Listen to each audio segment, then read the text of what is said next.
Yes, paper 1 last question ആണ്, question number 16. അതോടൊപ്പം തന്നെ നമ്മുടെ മാച്ച് ലിസ്റ്റ് 1 ആൻഡ് ലിസ്റ്റ് 2 അതിൽ വരുന്ന അവസാനത്തെ ക്വസ്റ്റ്യൻ ആണ്.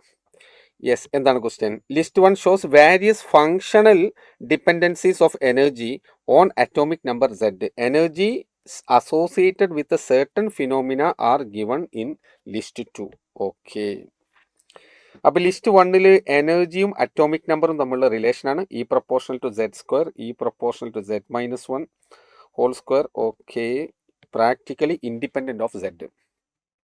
ലിസ്റ്റ് 2 നമുക്കുള്ളത് energy of characteristic X-rays, electrostatic part of the nuclear binding energy for stable nuclei with mass numbers in the range 30 to 170, energy of continuous X-rays, average nuclear binding energy per nucleon for stable nuclei with a mass number in the range 30 to 170.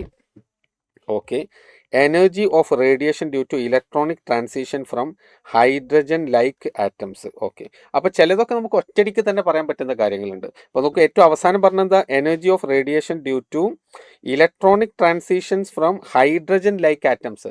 Hydrogen like ആറ്റത്തിൻ്റെ energy നമുക്കറിയാം -13.6 Z²/n² ആണ്. അപ്പോൾ ഈ proportional to Z², ഈ proportional to Z². അപ്പോൾ ഇതൊക്കെ നമുക്ക് നേരിട്ട് തന്നെ ബൈഹാർട്ട് ആയിട്ടുള്ള കാര്യമാണ്. അതുപോലെ തന്നെ നോക്കൂ, ഇവിടെ average nuclear binding energy per nucleon for stable nuclei with mass number in the range 30 to 170.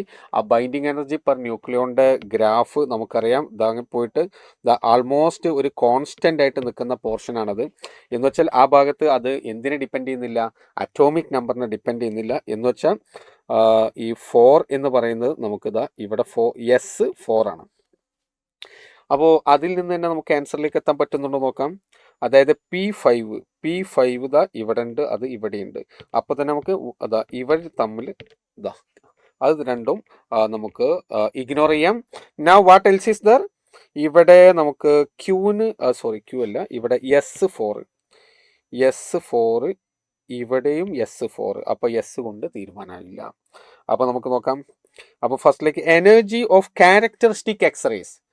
ഇത് പലർക്കും ഓർമ്മയിൽ ഉണ്ടാവും. നമുക്ക് മോസ്ലിസ് ലോ പ്രകാരം നമുക്കറിയാം K-α ട്രാൻസിഷന് ഒക്കെ ആ കേസിൽ നമ്മൾ കൃത്യമായിട്ട് നമ്മൾ കണ്ടെത്തിയിട്ടുള്ളതാണ്. ഈ proportional to Z-1 the whole square ആണ്. Z-1 the whole square. K-α transition X-ray ലൈനിൽ നമുക്ക് ഈ proportional to Z-1 whole square. ഇപ്പോൾ ആൻസർ ആയിട്ടുണ്ടോ? Q1 ഉള്ള ഒരേ ഓപ്ഷനേ നമുക്കുള്ളൂ. That is option C is the right answer. Option C is correct.